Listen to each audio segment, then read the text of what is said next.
পনিরগুলো আমি কিউব করে কেটে নিয়েছি। পনিরটা আমি ভেজে নিচ্ছি।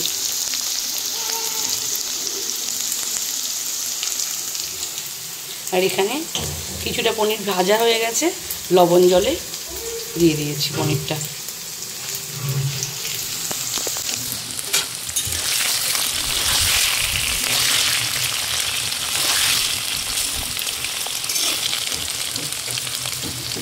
সুন্দর করে লাল লাল করে ভেজে নেব। নবরত্ন পনিরের জন্য সব সবজিগুলো আমি ভেজে নিচ্ছি।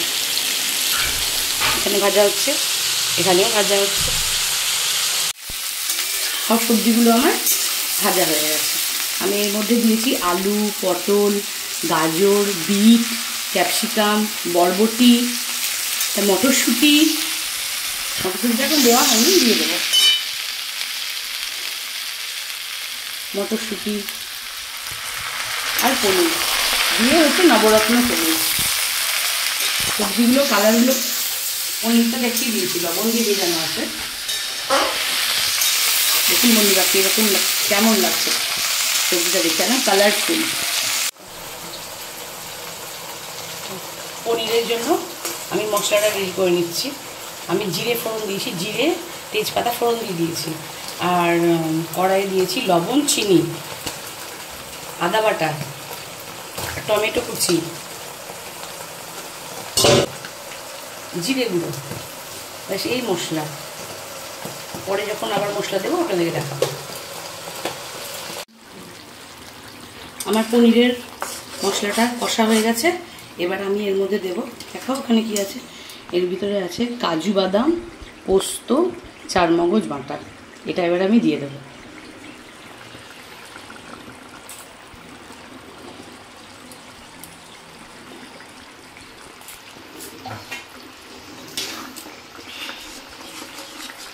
মশলাটাকে ভালো করে কষা নেব।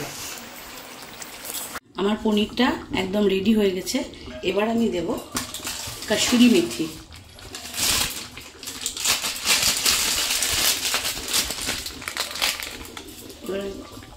কসুরি মেথি,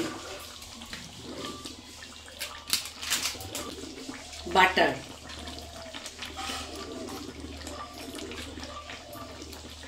বাটার। এবার আমি দেব গরম মশলা।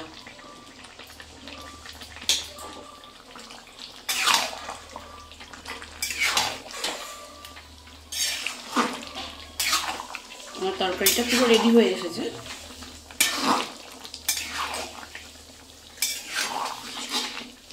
তরকারিটা আমি পুরো রেডি হয়ে গেছে। ফাইনাল লুক দেখুন।